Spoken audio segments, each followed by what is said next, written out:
हफ्ते की बड़ी खबर जो बनती है, सुर्खियों में शामिल होती है, उस खबर को लेकर हम हाजिर होते हैं हफ्ते में शनिवार के वाले दिन। आपका बहुत बहुत स्वागत है और मैं हूं प्रतीक त्रिवेदी और प्रोग्राम है देश को जवाब दो।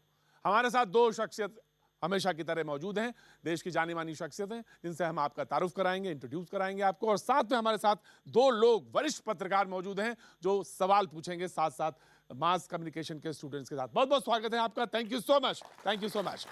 तो हमारे साथ आज डॉक्टर सुब्रमण्यम स्वामी साहब मौजूद हैं, बीजेपी के एमपी हैं और सवाल जवाब के बीच में शरीक रहेंगे। Thank you so much sir, thank you so much. और हमारे साथ राज्यसभा एमपी जाने माने न्यायविद केटीएस तुलसी साहब हमारे साथ मौजूद हैं। बहुत बहुत शुक्रिया। शेष नारायण सिंह जी आज हमारे साथ यहां से मोर्चा संभालेंगे। Thank you so much sir, हमेशा की तरह थैंक यू सो मच। और अवधेश कुमार जी वरिष्ठ पत्रकार हमारे साथ मौजूद हैं जो यहाँ पे सवालों तीखे सवाल पूछने के लिए यहाँ पे मौजूद हैं। सर सबसे पहले सर मैं आपसे जानना चाहता हूं, बगैर कोई लाग लपेट के, एक ऐसा नारा जिसको कि तमाम तरह से इस्तेमाल किया गया, मंदिर वहीं बनाएंगे तारीख नहीं बताएंगे, लेकिन उसके बाद आपने एक ट्वीट किया और आपने कहा राम लला हम आएंगे, मंदिर हम ही बनाएंगे। तो आखिर इस कॉन्फिडेंस के पीछे क्या था, जबकि सुप्रीम कोर्ट की दहलीज पर मामला रखा हुआ है? नहीं, सुप्रीम कोर्ट में दो याचिकाएं हैं। एक जो सुन्नी वाकफ बोर्ड और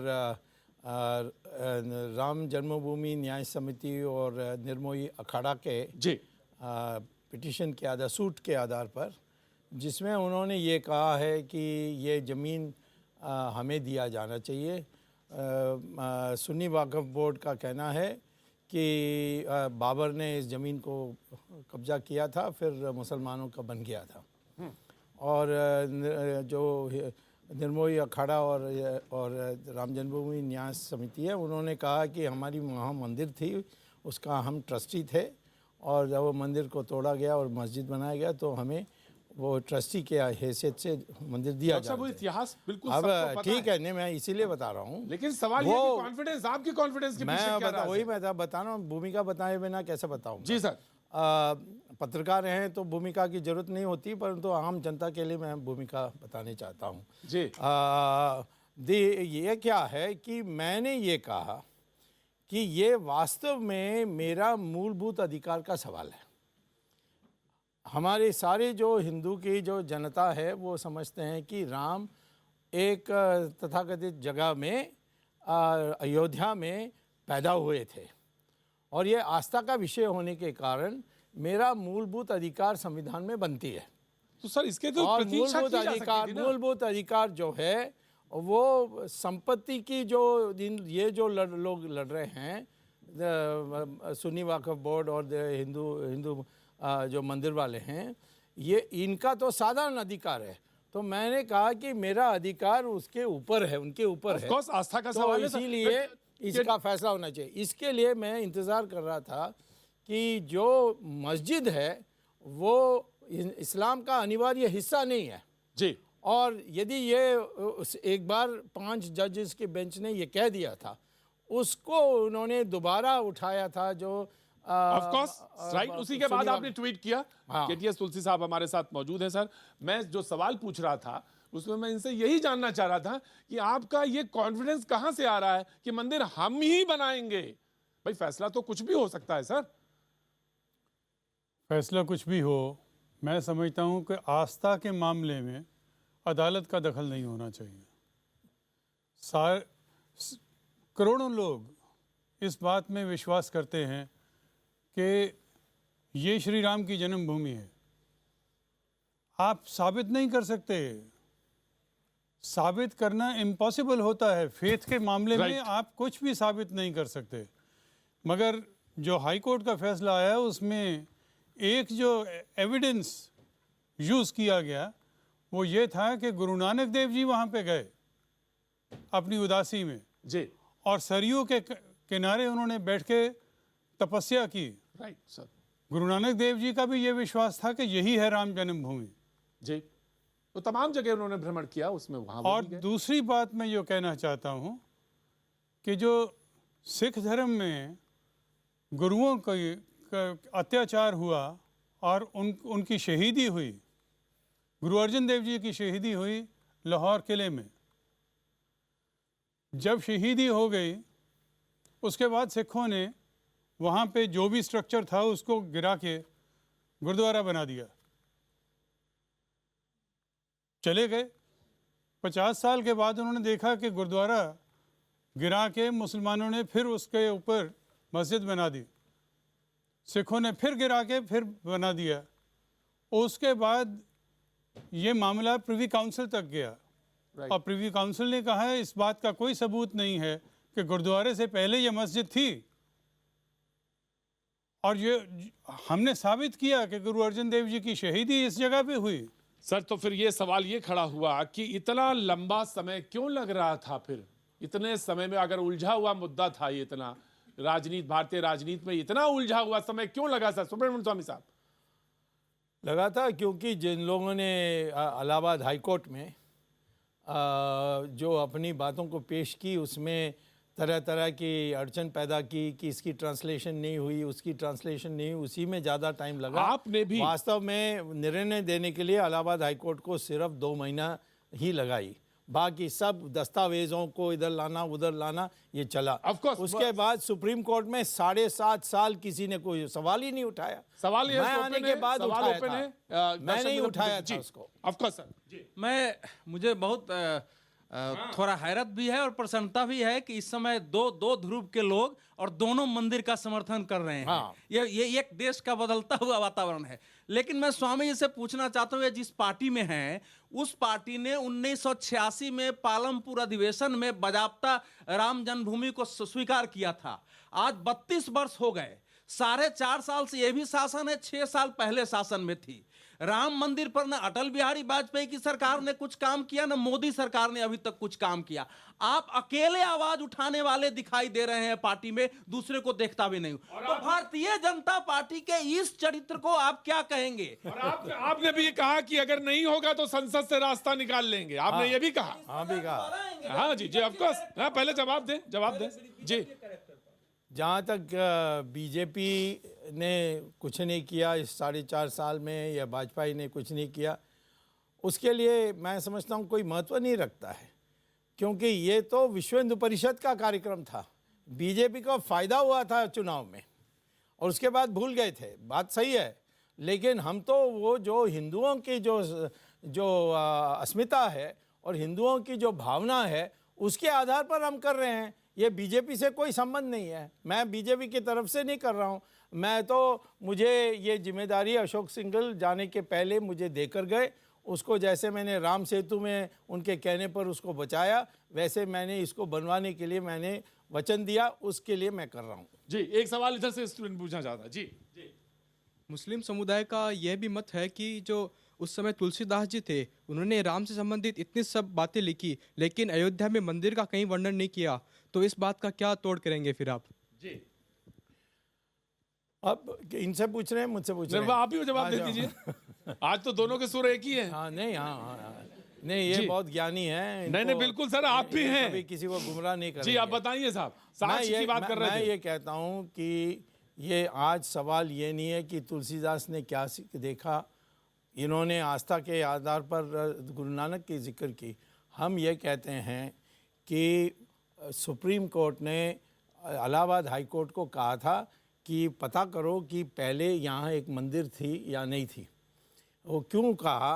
क्योंकि नरसिम्हा राव सरकार ने एक एफिडेविट दी कि यदि ये कभी सिद्ध हो जाए कि वहाँ पहले एक मंदिर था, उसके बाद ये मस्जिद बनी, तो हम इस ज़मीन को हिंदुओं को दे देंगे। ये शपथ पत्र माने एफिडेविट के रूप में उसने उनको पेश किया है। तो उसको पता करने के लिए उन्होंने इलाहाबाद हाई कोर्ट को कहा कि पता करो कि वहाँ नीचे जहाँ मस्जिद खड़ी थी उसके नीचे कोई जमीन मंदिर है कि नहीं। वो रिपोर्ट डॉक्टर बीबी लाल और के मोहम्मद ने यूनानिमसली दी इलाहाबाद हाई कोर्ट को, जिस इलाहाबाद हाई कोर्ट ने उसको स्वीकार किया कि हाँ वहाँ आज भी टूटा फूटा एक मंदिर का ढांचा है। सर आप एग्री कर रहे हैं सर? बिल्कुल सारी अक्षरशः इन पे। Pardon? मैं कह रहा हूँ आप एग्री कर रहे हैं सारी बात? मैं बिल्कुल एग्री कर रहा हूँ। मैं तो मुझे ये बताइए, मुझे अद्भुत है, अद्भुत है। नहीं लेकिन मैं तुलसीदास जी ने उस समय लिखा है कि मांग खैबो मस्जिद में सोइबो, तो जाहिर है कि वो मस्जिद में सोइबो का मतलब वो मस्जिद की ही बात थी। लेकिन मैं स्वामी जी से पूछना चाह रहा हूं कि आखिर नरेंद्र मोदी वो हिंदुत्व के प्रतीक बन के उभरे थे, वो अडवाणी की रथ यात्रा में शामिल थे, इनको मंदिर याद क्यों नहीं आ रहा है? आप इनको क्यों नहीं दिलाते हैं कि संसद में लाओ? अब तो विश्व हिंदू परिषद ने भी कह दिया। हमने अपनी जिम्मेदारी बांट ली, उन्होंने विकास पर जोर दिया, हमने मंदिर बनाने के लिए बहुत अच्छा है, ये अच्छा है। कब धीमे होना है, कब तेज होना है, ये भी आप ही तय करेंगे। तो बिल आ नहीं सकता बिना सरकार के। बिल में कह रहा हूँ मैं, आपने कहा विश्व हिंदू परिषद वाली बात कही साहब, मैं आपसे कह रहा हूँ विश्व हिंदू परिषद वाली बात कही, मैं आपसे पूछ रहा था। उन्होंने कहा महामंडलेश्वर विश्वकानंद जी कहते हैं कि 3 तलाक पे जैसे अध्यादेश आया था उसी तरह से इस पे भी लाया जा सकता है और मंदिर बनाया जा सकता है। आप एग्री करते हैं सर? मैं समझता हूं कि आज तक जब मैटर पेंडिंग है सुप्रीम कोर्ट में तो अध्यादेश नहीं लाया गया। कभी अध्यादेश लाया जाता है कोई इमरजेंट सिचुएशन हो जाए तो वो तो कहते हैं विश्व वीएसपी की तरफ से वकालत करे तो उन्होंने ये कहा कि हम चाहते हैं कि अध्यादेश लाएं और तुरंत मंदिर में निर्माण काम नहीं, कोई अर्थक्वेक तो आया नहीं है जिसकी वजह से एक इमरजेंसी हो गई, कोई फ्लड आ जाए। अर्थक्वेक तो आने वाला है ना, ये नहीं मगर तारीख भी आ गई है चुनाव की, तो आने वाला है बस। डॉक्टर स्वामी वो पॉलिटिकल हो जाएगा। डॉक्टर स्वामी आप देश को पार्लियामेंट से बचने के लिए ऑर्डिनेंस से नहीं चला सकते। लोकतंत्र है, पार्लियामेंट से चलेगा। लेजिस्लेशन ले आए, जो विश्व हिंदू परिषद ने मांग की कि बजाबता विधेयक लाके लोकसभा में तो पारित हो ही जाएगा। राज्यसभा में आपका कांग्रेस को सुझाव दे दीजिए कि वो पारित करा दे। आप एक प्राइवेट मेंबर बिल भी लाके तो दिखाइए, कुछ तो कहिए कि हम करने जा रहे हैं, क्योंकि आपको भी हम लोग 5-6 साल से सुन रहे हैं, हुआ तो आज तक कुछ नहीं। देखिए, मैंने पिटीशन तो पिछले साल ही डाली थी, उस तक तो मैंने बाकी लोगों को छोड़ दिया था। फिर अशोक सिंघल ने कहा कि नहीं आप इसमें सीधा आइए, और इसीलिए मैं पिछले 1 साल से कर रहा हूँ। मेरी पिटीशन अब इसकी सुनवाई शुरू होने वाली है कि मेरा मूलभूत अधिकार है कि नहीं, और वो तो सिद्ध हो जाएगा। उसके बाद मैं कहता हूँ कि इस 2 महीने के अंदर ये इसकी फैसला आ जाएगी। और जो स्वामी जी आपके पास सारी खबरें रहती हैं, लोग कहते हैं जी सारी पार्टियों की खबरें रहती हैं, तो हमें पत्रकार जो पार्टियों को भी नहीं पता होता वो आपको पता होता है। आप मुझे ये बताइए कि कांग्रेस इस मुद्दे पर आपके साथ है या नहीं? कांग्रेस डरा हुआ है कि एक मंदिर बन जाए तो ऐसी एक लहर चलेगी, उसमें सब डूब जाएंगे। इसीलिए आज से वो तैयारी कर रहे हैं कि मैं शिव भक्त हूँ या मैं जुनेवधारी हिंदू हूँ, इस प्रकार की बातें वो आज कर रहे हैं। और गौशाला भी बना रहे हैं मध्य प्रदेश में। तुलसी साहब, तो कांग्रेस आपका रिएक्शन इसमें सर डरे हुए हैं? आपको लगता है मेरी पोजीशन पार्टी? मैं कुछ नहीं कह सकता क्योंकि मैं किसी पार्टी का मेंबर नहीं हूँ। जी बिल्कुल। मगर ये कह सकता हूँ अपनी तरफ से जी कि श्री राम का वर्णन गुरु ग्रंथ साहब में हजारों बार आया है। जी बिल्कुल सही। और गुरु गोविंद सिंह जी को हेमकुंड साहब में जो मंदिर है वहाँ पे छोटा लक्ष्मण कह के पुकारा जाता था। बिल्कुल। तो हम अपनी इतिहास को नहीं भूल सकते। मैं समझता हूँ कि श्री राम की वो जन्मभूमि है, लेकिन सर एक चीज तो क्लियर कर सकते हैं आप कि जैसा कह रहे थे राम भक्त, शिव भक्त, सीताराम, जनेऊ पहनना ये एक आस्था है, और मंदिर बनवाना वो या मंदिर के ऊपर अपना स्टैंड क्लियर करना है वो आस्था है। ये मेरी पर्सनल ओपिनियन है। क्या होगी सर? होनी चाहिए, मंदिर बनना चाहिए, और मंदिर बहुत पहले बन जाना चाहिए था। ये कमजोरी है। राइट सर, एक नौजवान सवाल पूछना चाहता है sir. But senior Congress leader Kapil Sibal ने बोला था कि क्या कहते हैं मंदिर की सुनवाई 2019 तक के लिए टाल दो, तो कांग्रेस ही डीले करना चाहती है। मैं इसका वकील नहीं हूँ कोर्ट में। उन्होंने क्या कहा वो जवाब देंगे। सुब्रमण्यम स्वामी जी ने जवाब दे दिया हंस के ही। जी जी सर, मंदिर पे जो इतनी कंट्रोवर्सीज हो रही हैं, तो क्योंकि हम एक सेक्युलर स्टेट में रह रहे हैं, India is a secular country, तो क्यों ना हम इसका एक पीसफुल सॉल्यूशन निकालें और प्रॉपर्टी का 3 हिस्सा कर दें, एक जिसमें मस्जिद बन जाए, एक जिसमें मंदिर बन जाए और तीसरा विश्व हिंदू परिषद को मिल जाए। तो क्या आपको नहीं लगता ये एक मैं सॉल्यूशन होगा समझता हूँ बहुत कि पीसफुल? अदालत के फैसले की बजाय अगर आपस में बैठ के फैसला हो वो हमेशा अच्छा होता है। सर सबसे ज्यादा किसने इसमें टांग अड़ाई, अदालत के बाहर फैसला हो उसमें? मैं जानना चाहता हूँ आज सुब्रमण्यम स्वामी जी। नहीं, सुन्नी वाकफ बोर्ड ने तो साफ ही कह दिया पहले दिन जब श्री रविशंकर आए थे कि हम कभी नहीं मानेंगे कोई फैसला। लेकिन श्री रविशंकर बहुत गंभीरता के साथ बड़ी सीरियसली तैयारी कर रहे थे और प्लान कर रहे थे, लेकिन हाँ, किसी ने कोई पीछे नहीं खड़ा हुआ। नहीं, आप भी नहीं खड़े हुए पीछे? वही मैं तो यही कहता हूँ कि आज मुस्लिम समुदाय में भी कहते हैं कि हम समझौता करेंगे तो लोग सब जो उग्रवादी लोग हैं हमारे समुदाय में वो कहेंगे हम बिक गए, हमने पैसा ले लिया, हमने मकान बना ली, इस प्रकार की आरोप लगेगी।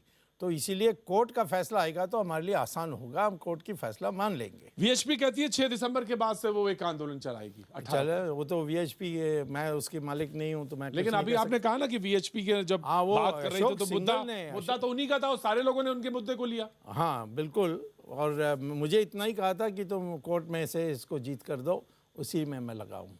जी जी जी जी जी। डॉक्टर साहब, ये आपको जो आस्था, जाहिर है कि प्रॉपर्टी वाले केस में तो कोई चांस नहीं है आपका, वो मैं तो है ही नहीं उसमें। वो तो है ही नहीं है, मतलब मंदिर के भी केस नहीं है, वो तो टाइटल डीड है।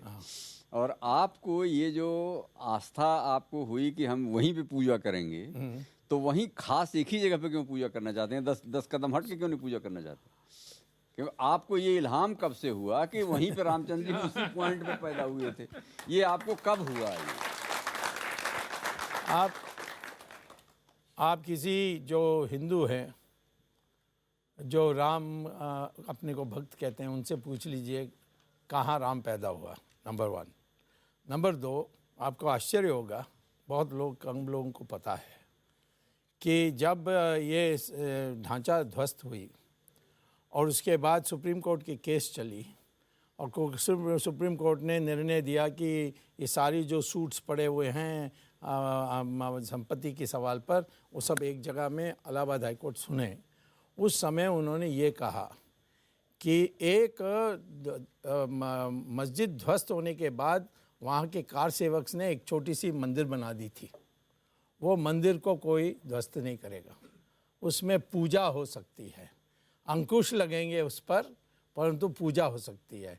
वो वहीं चुना गया था जहाँ कार सेवक ने कहा कि राम यहाँ पैदा हुए। दूसरा है, हर एक धर्म में ऐसा है, अल अक्सा मस्जिद है इज़राइल में, उसको मुसलमान कहते हैं हमारा है क्योंकि मुल्ला लोगों ने स्वप्न में देखा कि मोहम्मद वहाँ घोड़े में बैठकर स्वर्ग के तरफ गए, तो इसीलिए उनकी आस्था है कि ये मोहम्मद ने जाते समय तो सर जब आप आस्था पे करते तो दूसरों की आस्था पे नहीं, एक और बात सुन लीजिए, जीसस क्राइस्ट कहाँ पैदा हुए किसी को नहीं पता है, परंतु इटली के जो राजा थे उसकी जो माँ थी उसको स्वप्न में बताया गया कि बेथलेहम में फलाना जगह में क्राइस्ट पैदा हुए, उसी को मानकर वो चलते हैं। ठीक है सर, तो आस्था का विषय है, आस्था के सवाल पर सारे लोग नतमस्तक हैं, चलिए मैंने भी मान लिया। लेकिन फिर आप ये क्यों कहते हैं कि ये अच्छा हिंदू है, ये असली हिंदू है, ये नकली हिंदू है, क्यों कहते हैं ऐसा? ये जब आस्था का ही सवाल है तो अगर सारे लोगों को आप कह रहे हो सर्टिफिकेट कैसे दे दिया? आप कह रहे हो कि मैं राहुल गांधी को नकली हिंदू कह रहा हूँ, यही है ना? सीधी बात बोलिए।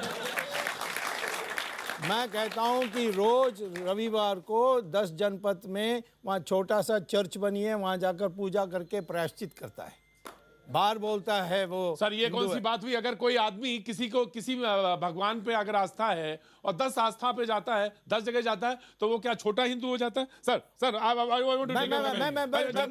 नहीं, एक इसका जवाब, क्रिश्चियन धर्म किसी को किसी और धर्म में आस्था दिखाने के अधिकार नहीं देती है, सिर्फ हिंदू धर्म कहती है कि सब धर्मों के रास्ते से भगवान प्राप्त हो सकता है। कोई हिंदू धर्म कहता है सर, हाँ वो कहता है सर्वं खल्विदं ब्रह्म। वो हिंदू नहीं है, उसका बर्थ सर्टिफिकेट में लिखा है वो क्रिश्चियन है। सर ये नाउ योर कमेंट। अगर स्वामी जी बर्थ सर्टिफिकेट दिखा दें तो अच्छा होगा। और नहीं तो मैं समझता हूँ कि मैं चर्च में भी जाता हूँ, मंदिर में भी जाता हूँ, गुरुद्वारे में भी जाता हूँ और मस्जिद में भी जाता हूँ। सभी भगवान हैं। जी जी, ऑफ कोर्स कोई सवाल? हाँ औशो मैं आया जी जी। सुब्रमण्य सर, अभी आपने कहा कि मंदिर बनने से कांग्रेस डरी हुई है। मुझे लगता है कि मंदिर बनने से ज्यादा बीजेपी डरी है, क्योंकि अगर मंदिर बन जाएगा तो इनके पास एक बड़ा राजनीतिक मुद्दा खत्म हो जाएगा, फिर वोट बैंक की राजनीति करने के लिए। वो डरे हुए हैं, मंदिर बन जाएगा तो स्वामी बहुत पॉपुलर हो जाएगा। क्या अगर मंदिर बनवा लिया आपने, क्योंकि अब एसेंशियलिटी क्लॉज जो है आपके फेवर में आ चुका है, तो जाहिर है कि अब आप पूजा के राइट तो आप लेके रहेंगे जब जीत पे हैं, तो क्या आप पॉपुलर होके प्रधानमंत्री बनने के ख्वाब तो नहीं देख रहे हैं? वो तो हमारे धर्म के अनुसार, प्रारब्धा के अनुसार बनता है, तो मुझे प्रयास करने की जरूरत नहीं है, भगवान करेगा। फाइनेंस मिनिस्टर पे तो सवाल नहीं पूछ लेंगे आप? तो आपको जब कोई मिलना नहीं है तो काहे को पूरे देश में इतना तूफान खड़ा किए हुए? वही है, उसी को कहते हैं ब्राह्मण। जो ब्राह्मण होता है वो त्यागी और ज्ञानी होता है, तो हम त्याग करने के लिए तैयार हैं। कोई पद मुझे एक नौजवान सवाल पूछना चाहता है जी। मैं ये पूछना चाहता हूँ कि आज देश में हर दूसरे दिन या हर दिन कहें तो हिंदू मुस्लिम को लेके और मंदिर मस्जिद को लेके डिबेट चलती है।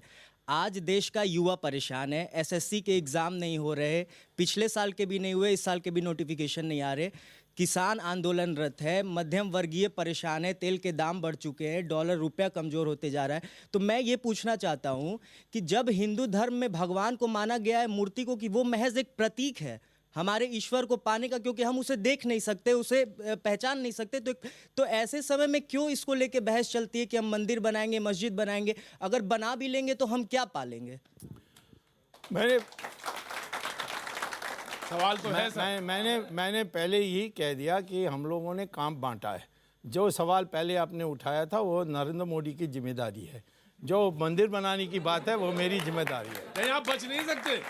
आप इस मोर्चे पे नहीं बच सकते कि नौजवानों की एस्पिरेशंस क्या थी जी। देखिए, इनके स्वामी जी के जो प्रिय मित्र हैं और बहुत ही जिनसे इनका मोहब्बत रहता है, अरुण जेटली जी, उनके हाथ में इस समय वित्त है। और देखिए, वित्त में उनका ग्रोथ रेट 8.2 दिखा दिया उन्होंने। भारत 6ठी इकोनॉमी हो गई दुनिया की, और अभी क्या क्या कर रहे हैं। तो केवल नरेंद्र मोदी की आप नाम लेते हैं, अरुण जेटली जी को क्यों नहीं कुछ श्रेय देते हैं कि उन्होंने भी कुछ कर लिया है?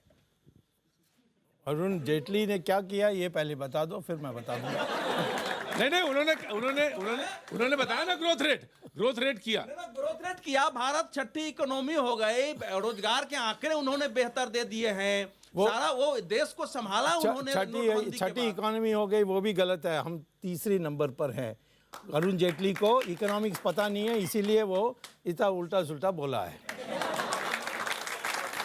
Anyway, हाँ, of course, मैं आया, I am coming ji. Sir, जैसे बीजेपी पिछला चुनाव 370 और राम मंदिर के मुद्दों पर जीती थी, और सबको जैसे एक तरीके से बेवकूफ़ी समझ रही है जनता तो अपने को, तो दोबारा भी यही मुद्दे रहेंगे 2019 में, या कुछ नए मुद्दे लॉन्च होने वाले हैं? इसके बाद उन्होंने एक शब्द इस्तेमाल किया, लॉन्च होने वाले हैं, मुद्दे लॉन्च होने वाले हैं। हाँ, मुझे नए मुद्दे होंगे, और वो होंगे कि कृष्णा मंदिर बनाएंगे मथुरा में, और काशी, हाँ बिल्कुल सीरियस, और काशी विश्वनाथ को मुक्त करेंगे। यानी आप राम मंदिर के बाद रुकेंगे नहीं, जो वीएचपी का नारा है, मथुरा काशी बाकी है। यस, ये तो अभी झांकी है। 40,000 मंदिरों को मुसलमान की जो बाहर से now it's a very serious thing, sir. You have to comment, sir, please. अब आप बताइए इस मुद्दे पर मैं ये कि हम इसी पे चलेंगे, या ये जो शख्स बोल रहा था नौजवान, हम उसकी तरफ मुड़ेंगे? साथ सहमत हूँ जी कि अगर नौकरी नहीं है, बेरोजगारी इतनी बढ़ गई है, तो मंदिर जो है वो बचाएगा नहीं बीजेपी को। क्योंकि सवाल ये है कि लोग पेट भर के कैसे खाएंगे जिनके पास कुछ भी चारा नहीं रहा। तो स्वामी जी तो बहुत आसानी से कह देंगे कि वो तो अडवाणी, वो मोदी जी के हिस्से की चीज है, ये मेरे हिस्से की चीज है। फार्मर आत्महत्या कर रहा है, किसी के हिस्से की चीज हो, उसने तो जजमेंट देनी है सरकार पे।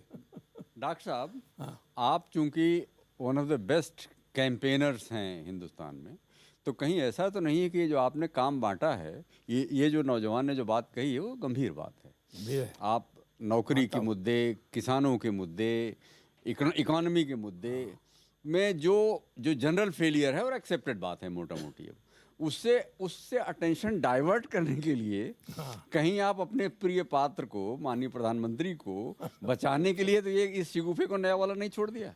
नहीं, मैं नहीं समझता हूँ हमारे जो जनता है वो ऐसी मूर्ख है कि वो समझते हैं कि मैंने ध्यान बांटने के लिए या हटाने के लिए की है।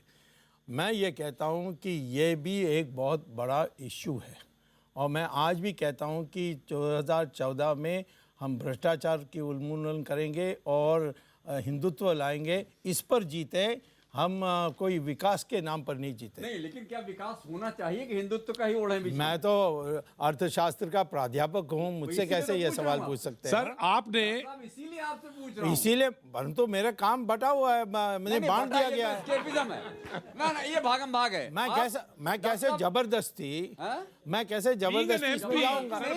आप पे लाजिम है, आप इस देश के मैंने नागरिक हैं। MP होते हुए जब खड़ा हुआ था पार्लियामेंट में, कहा कि GST में जो GSTN है वो देशद्रोही संगठन है, इसको हटाओ।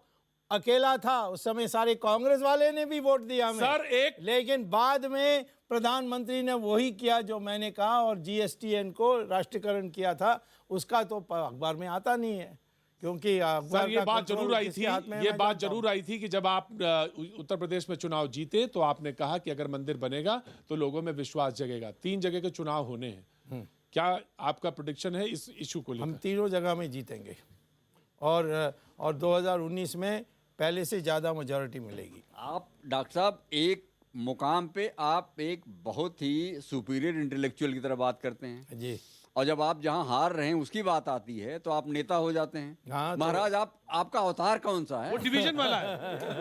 उसमें फिर डिवीजन ऑफ वर्क लेके खड़े हो जाते हैं। उसमें तुरंत डिवीजन करते हैं आप। नहीं, जो हमारी मैं तो सच बोलने वाला आदमी हूँ। मैं तो जीत रहे हैं मध्य प्रदेश राजधानी, सच है। मैं बता रहा हूँ, हम जीत रहे हैं। देखो 11 दिसंबर को पूछेंगे, देख लेंगे। 11 दिसंबर को प्रोग्राम कर लो। जी जी बिल्कुल सर, अभी से डेट ले लेते हैं। लेकिन हाँ जी, ऑफ कोर्स बहुत सारे हाथ हैं। मेरा सवाल तुलसी जी से है कि सर, एक तरफ प्रधानमंत्री नरेंद्र मोदी बोलते हैं कि हमारा हाईकमान जनता है, और दूसरी तरफ राहुल गांधी बोलते हैं कि अगर विपक्षी दल चाहेगा तो मैं प्रधानमंत्री ज़रूर बनूंगा। तो मेरा सवाल ये है कि सर कांग्रेस खुद ही विपक्षी और क्षेत्रीय पार्टियों की बैसाखी पर जब चल रही है, तो क्या उनके हाथ में सत्ता सौंपना उचित होगा? बहुत अच्छा सवाल सर, बहुत अच्छा सवाल, वेरी गुड। बिल्कुल उचित होगा। वो लालची नहीं है। जिस तरह से लोग प्रधानमंत्री की कुर्सी के पीछे पड़े हुए हैं बीजेपी में, वो लालची नहीं है। वो कहते हैं कि जब विपक्ष जब नतीजा निकलेगा, जब नतीजा आएगा, उस वक्त सब पार्टियां बैठ के तय करेंगी कौन प्रधानमंत्री बनेगा, और यही असूल है लोकतंत्र का। तो सर बीजेपी में लालची हैं सब प्रधानमंत्री पद के लिए? नरेंद्र मोदी के खिलाफ एक ही व्यक्ति है, वो नरेंद्र मोदी, और कोई नहीं है। तो मैं कहता हूँ कि स्पर्धा है ही नहीं, तो क्यों आप कह सकते हैं कि हम पीछे पड़े हैं? कौन पीछे पड़ा है? कोई नहीं सर। एक नहीं, छोटा ही है कि राहुल गांधी का आज का भी भाषण मुरैना में था। आज भी उन्होंने कहा कि भाई देश का चौकीदार को तो मैंने बता दिया है, वो चोर है। तो ये चारों तरफ कांग्रेसी कह रहे हैं कि गली गली में शोर है, नरेंद्र मोदी चोर है। तो इसका बीजेपी क्या जवाब देगी? नरेंद्र मोदी सर इसका काट क्या है? काट क्या? इसके लिए सबूत क्या है? सबूत 3 गुना कीमत है राफेल की। अभी और सबूत चाहिए। मैं कहता हूं कि नेशनल हेराल्ड में जब मैंने आरोप लगाया तो लोगों ने क्या सबूत किया, तो मैंने कोर्ट में जाकर प्राइवेट कंप्लेंट फाइल की। सोनिया गांधी को खड़ा होना पड़ा कटघरे में, अरेस्ट होकर फिर बेल लेना पड़ा, और आज केस चल रही है। ऐसे आप क्यों नहीं करते? आप जाकर राफेल में केस ला। Thank you so much, thank you so much, thank you so much. आज के जो सुर्खियों पे खबर पे जो हमारा आज का था देश का जवाब दो, आप दोनों लोग शरीक हुए। Sir thank you so much, आप दोनों लोग शरीक हुए, सवाल पूछा, थैंक यू सो मच। आज अभी बस इतना, अगले हफ्ते फिर होगी मुलाकात।